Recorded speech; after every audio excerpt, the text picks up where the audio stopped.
Second এসএলএসটিতে চলতি নিয়োগ প্রক্রিয়ায় ওবিসি 7% না 17%, এটা নিয়ে অনেক বিতর্ক, অনেক কিছু হচ্ছে, বিভিন্ন সোশ্যাল মিডিয়াতে হচ্ছে।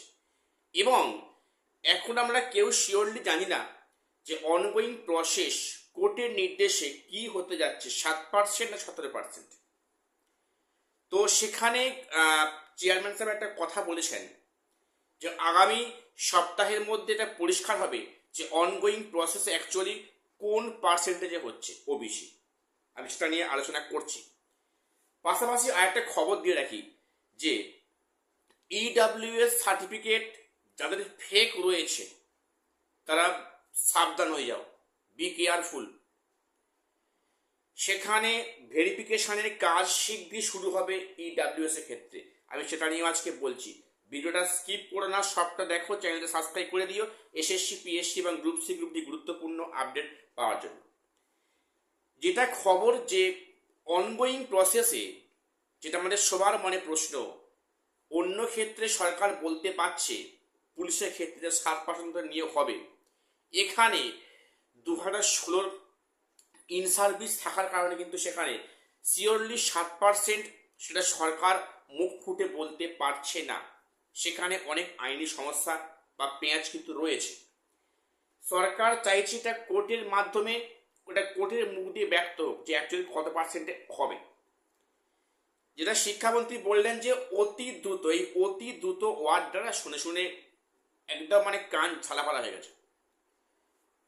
তো অতি দ্রুত নাকি আগামী সপ্তাহে, অর্থাৎ এখন থেকে এক সপ্তাহ বাদে আমরা পরিষ্কার জানতে পারবো বা ওনারা আমাদের বলবেন যে অনগোয়িং প্রসেস 7 হবে না 17 হবে। সম্ভাবনাটা সব দিকেই কম বেশি আছে।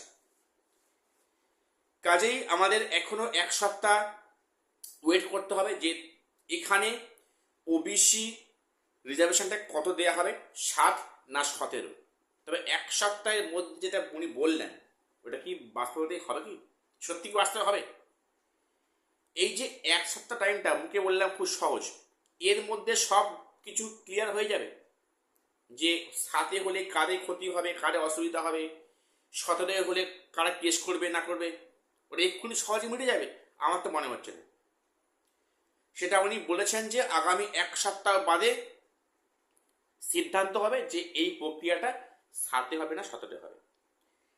এরপরে ইডাব্লিউএস নিয়ে একটা মারাত্মক আপডেট রয়েছে। যাদের ফেক সার্টিফিকেট ইডাব্লিউএস আছো, সাবধান হয়ে যাও, বি কেয়ারফুল। কেন বলছি? এসসি, এসটি, ওবিসি যেমন সমস্ত কাস্ট সার্টিফিকেট ভেরিফিকেশন শুরু হয়েছে, তেমনি আগামী কিন্তু কয়েকদিনের মধ্যে ইডাব্লিউএস সার্টিফিকেটের ভেরিফিকেশন কাজ শুরু হবে। যেটা অভিযোগ, আমি সঠিক কিনা জানি না, যেটা অভিযোগ ইডাব্লিউএস সার্টিফিকেট প্রচুর ফেক হোল্ডার রয়েছে, যারা কিন্তু ইডাব্লিউএস সার্টিফিকেট পাওয়ার কোনো যোগ্যতা নেই।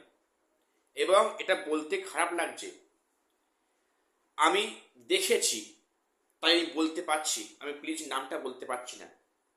একাধিক টিচার 2016 ওনারা চাকরি, এখনো চাকরি করছেন, ওই সমস্ত মানে শ্রদ্ধেয় টিচাররা নাকি এই 2025-এ ইডাব্লিউএস ক্যাটাগরিতে ঠাঁই পেয়েছে।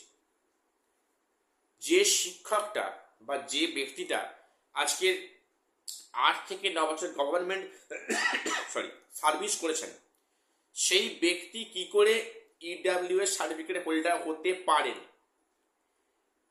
এটা প্রশ্ন করাটা খুব স্বাভাবিক, খুব প্রাসঙ্গিক বিষয়। যে ইডাব্লিউএসটা কিভাবে হয়েছে, সেখানে অনেকে ফেক সার্টিফিকেট দেখিয়ে একদম মানে চোখের সামনে লোয়েস্ট মার্কসে, অনেক অনেক কম মার্কসে ডাক পেয়েছে। অথচ ফ্রেশার্সরা অনেকে আছে সেখানে general caste, high cut off, সেখানে মার্কস দিব, সেখানে কিন্তু কাট অফ ক্লিয়ার করতে পারছে না, তাদের কাট অফ ক্লিয়ার করতে পারছে না। আমরা সবাই চাই যে একটা কিছু বিহিত হোক, যেখানে ফেক কিছু আছে, সে এসসি হোক, এসটি হোক, ওবিসি হোক বা ইডাব্লিউএস হোক, যেন এগুলো দ্রুত যেন অবশ্যই প্রকাশ্যে আসে এবং সেখানে যেন তাদের সমস্ত প্রক্রিয়া থেকে বাদ দেওয়া হয়। এটা আমার তরফ থেকে একটা আন্তরিক নিবেদন, যেটা আগামী কয়েকদিনের মধ্যে কিন্তু ইডাব্লিউএস সার্টিফিকেটের ভেরিফিকেশনের কাজ শুরু হচ্ছে। এখানে প্রচুর শয়ে শয়ে কেন প্রতি হাজারে হাজারে এরকম উদাহরণ আছে যে ফেক ইডাব্লিউ সার্টিফিকেট অনেকে আছে।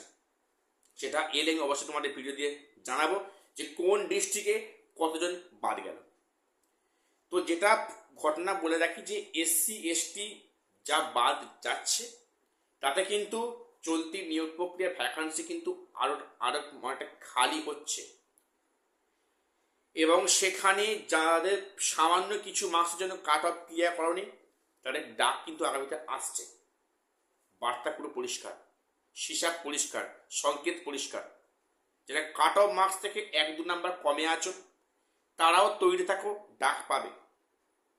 ঠিক আছে, আজ এটুকুই আপডেট দেওয়ার ছিল। চ্যানেলটা সাবস্ক্রাইব করে দিও।